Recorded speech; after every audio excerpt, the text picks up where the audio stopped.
जो स्त्रियां रोज स्नान करती हैं उन्हें यह कथा जरूर सुननी चाहिए तथा जो भी स्त्री पुरुष निर्वस्त्र स्नान करते हैं उन्हें कौन सा पाप लगता है, आज आपको यही बताया जाएगा। साथ ही यह वीडियो आपको बहुत अच्छी जानकारी और सीख देगा, इसलिए मित्रों हमारे साथ अंत तक जरूर बने। प्राचीन समय में एक बार माता गंगा, माता लक्ष्मी पृथ्वी का भ्रमण कर रही थी।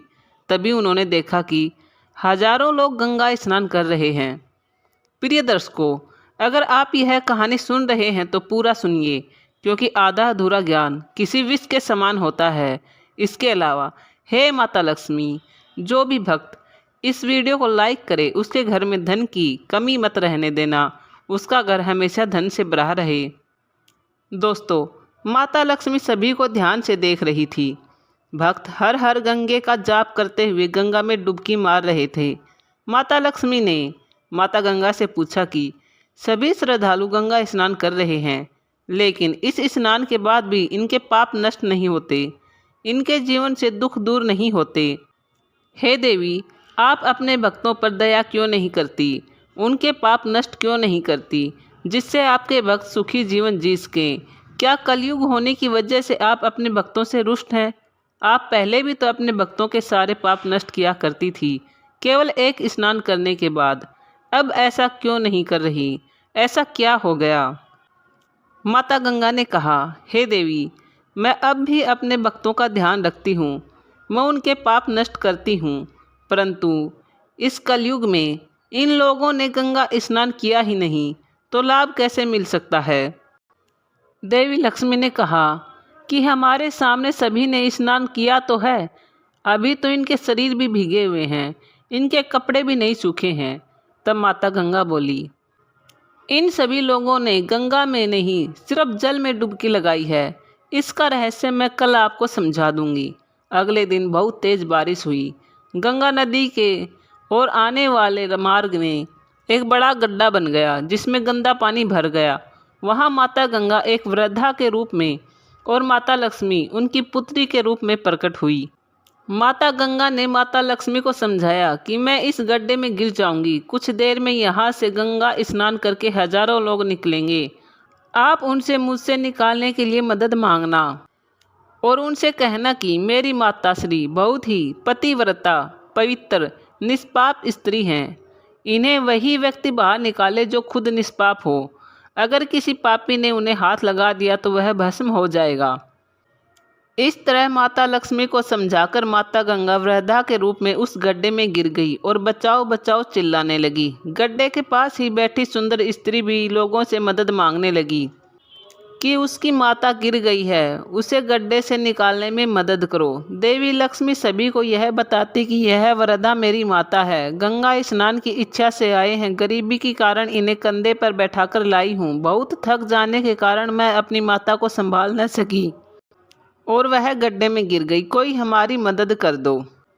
उस समय गंगा में नहाकर लोगों के दल आ रहे थे और उस सुंदर युवती को यूं बैठी देखकर कई लोगों के मन में वासना पाप जागे, लेकिन किसी को धर्म का तो किसी को भगवान का तो किसी को कानून के डर की वजह से वहां बिना कुछ बोले निकल गए। एक व्यक्ति ने तो लक्ष्मी जी को यह भी सुना दिया, हे सुंदर नारी, तू इस बुढ़िया के पास क्यों बैठी है? तेरा तो अभी पूरा जीवन बाकी है, इस बुढ़िया को छोड़कर हमारे साथ चल, इसके लिए क्यों रोना धोना मचा रखा है? यह सुनकर माता गंगा और माता लक्ष्मी एक दूसरे की तरफ देखने लगी, लेकिन वो चुप रही। जब लोग वृद्धा को गड्ढे से निकालने के लिए बढ़ रहे थे तो स्त्री ने कहा, उन्हें वही व्यक्ति हाथ लगाए जो निष्पाप हो, वरना वह भस्म हो जाएगा। ये सुनते ही सभी लोग पीछे हट गए। सभी ने सोचा कि ऐसा ना हो कि इसकी मदद करने के चक्कर में हम किसी मुसीबत में फंस जाएं। ऐसा सोचकर लोग वहां से निकल गए। गंगा स्नान करके लोग आ रहे थे, लेकिन कोई भी वृद्धा की मदद करने के लिए आगे नहीं बढ़ रहा था। ऐसे ही शाम हो गई। तभी माता गंगा ने माता लक्ष्मी ने कहा कि देखा, यहाँ ऐसा कोई नहीं आया जिसने आस्था और विश्वास के साथ गंगा स्नान किया हो। तभी वहाँ एक युवक आया। वह हर हर गंगे का जाप कर रहा था। उसने वृद्धा को गड्ढे में फंसा देखा तो वह मदद करने के लिए आगे बढ़ा। तभी स्त्री ने कहा कि उन्हें वही व्यक्ति बाहर निकाल सकता है जो निष्पाप हो। क्या तुम पूरी तरह निष्पाप हो? उस युवक ने कहा कि हे बहन, आपको मेरे निष्पाप होने पर संदेह क्यों है? मैं अभी अभी गंगा स्नान करके आया हूँ। गंगा में नहाने के बाद भी पाप रहते हैं क्या? आस्था के साथ गंगा स्नान से मैं पूरी तरह पवित्र हो गया हूँ। मेरे सभी पाप धुल गए हैं, ऐसा मेरा विश्वास है। इतना बोलकर युवक ने वृद्धा को गड्ढे से बाहर निकाल लिया। माता गंगा और माता लक्ष्मी उस युवक से प्रसन्न हुए और उन्होंने अपने वास्तविक रूप के दर्शन दिए। माता लक्ष्मी समझ गई कि हजारों लोगों में इस एक व्यक्ति ने ही आस्था और विश्वास के साथ गंगा स्नान किया है। बाकी सब सिर्फ स्नान करते हैं, इसलिए उनके पाप नहीं धुलते और जीवन में दुख बने रहते हैं। इसी दृष्टांत के अनुसार जो लोग बिना श्रद्धा और विश्वास के केवल दम के लिए गंगा स्नान करते हैं, उन्हें वास्तविक फल नहीं मिलता। परंतु इसका यह मतलब नहीं है कि गंगा स्नान व्यर्थ जाता है। गंगा स्नान का बहुत पुण्य भी है।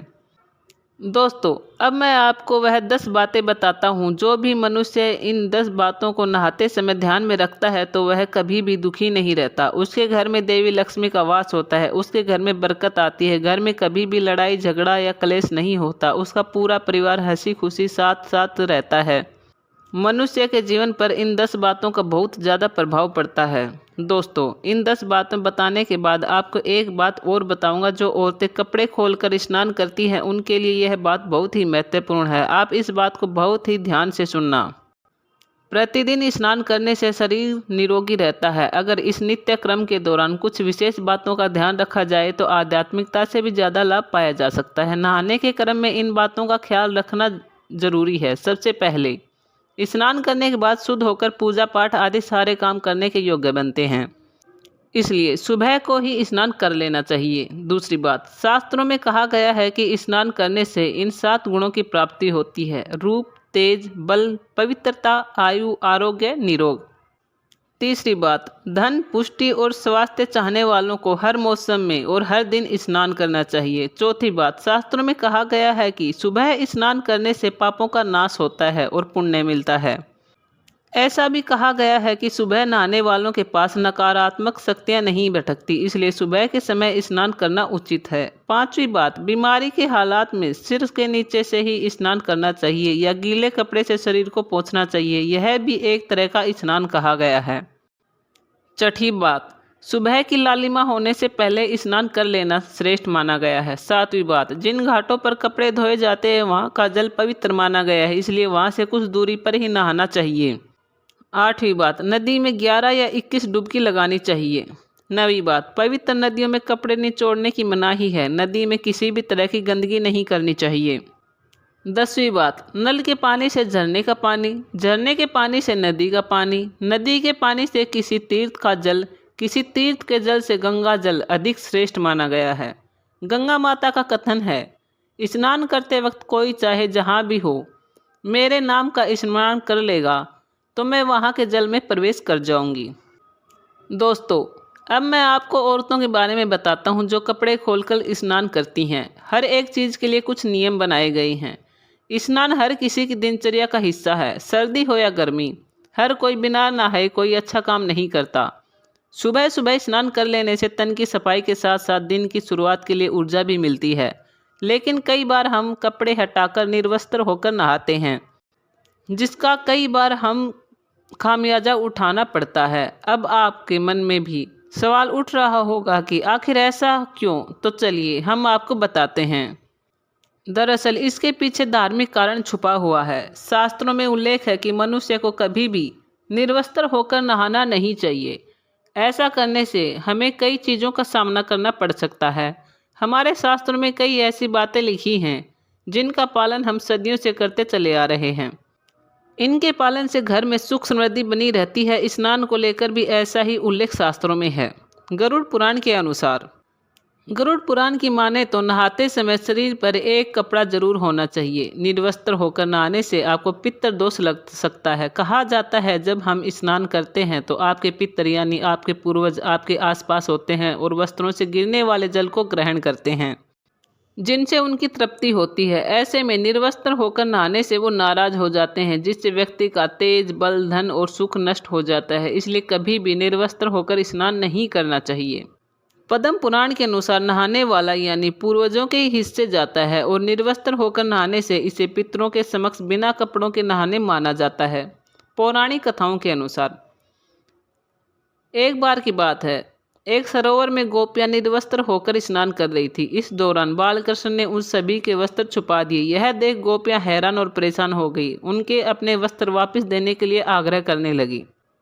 भगवान कृष्ण ने सभी गोपियों को वस्त्र वापस देते हुए इस बात का बोध कराया कि कभी भी निर्वस्त्र होकर स्नान नहीं करना चाहिए। ऐसा करने से जल के देवता वरुण का अपमान होता है। न सिर्फ खुले स्थान पर बल्कि बंद बाथरूम में भी किसी भी मनुष्य को निर्वस्त्र स्नान नहीं करना चाहिए। ऐसा करने से उन्हें शारीरिक और आर्थिक परेशानियों का सामना करना पड़ सकता है। नकारात्मकता का प्रवेश। इसके पीछे का एक और कारण भी बताया जाता है। कहा जाता है कि निर्वस्त्र होकर स्नान करने से शरीर में नकारात्मक शक्तियों का प्रवेश होता है। ऐसे में कोशिश करें जब भी स्नान करें उस दौरान शरीर पर एक कपड़ा जरूर हो। रूठ सकती है माता लक्ष्मी। धार्मिक शास्त्रों के अनुसार जो व्यक्ति बिना कपड़ों के स्नान करता है उससे धन की देवी माँ लक्ष्मी नाराज हो सकती है। माँ लक्ष्मी के नाराज होने से मनुष्य की कुंडली में धन योग कमजोर हो सकता है और उसकी आर्थिक स्थिति बिगड़ सकती है। दोस्तों, अगर आपको यह वीडियो पसंद आई हो तो लाइक और सब्सक्राइब जरूर करना। कमेंट में जय माता लक्ष्मी और जय माँ गंगा